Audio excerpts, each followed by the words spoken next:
Nemoćni su da rasvetle sudbinu nestalih i ubijenih članova svojih porodica, ali se svake godine okupljaju u Velikoj Hoči na dan kada je pre 21 godine izvršeno masovno kidnapovanje Srba. Mnogi se danas nalaze na listi nestalih. Iz sela Retimnje u jednom danu oteto je 14 muškaraca porodice Kostić. Celu familiju mi uzeli, braću, rođenog brata, stričeve, svega reda. 17 Kostića. A je li imate podatke o njima? Je li neko pronađen? Pa oni su pronađeni na Orlovači sahranjiti kao. Preuzeli smo kosti njihove. Da li su to oni, da li ne, mi to ne znamo ništa.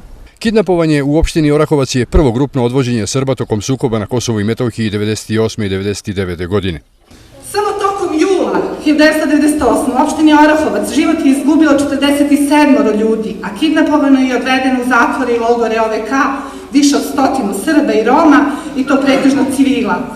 Otmice i egzekucije pripadnika oslobodilačke vojske Kosova prema Srbima nastavljene su godinama kasnije. Porodice nestalih i predstavnici centralnih vlasti u Beogradu ističu da među njima neće biti mira dok egzekutori ne budu otkriveni. Mi ćemo tragati za njima da bi mogli da bar ovako nešto priredimo, da znamo gde da im podignemo obeležje, da znamo gde da položimo cveće, gde da im zapalimo sveću.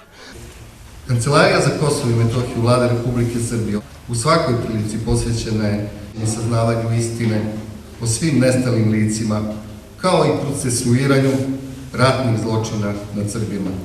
Niti jedan zločin i na Kosovu i Metohiji i na prostorima bivše Jugoslavije ne sme biti stavljen ad acta, ne sme biti zaboravljen, ali također ne smemo dozvoliti da se na selektivan način na pijedestal podižu neka stratišta, a da se na drugoj strani zaboravljaju srpske žrtve.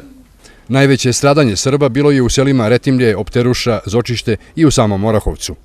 Kako vreme prolazi, raseljeni o povratku sve manje razmišljaju i sve je teže organizovati ga. Nije dovoljno imati samo krov nad glavom, jer život treba započeti iznova. Primjer za to je nekoliko desetina podignutih kuća ovdje u Zočištu. U njih se u posljednjih 10 godina niko nije vratio.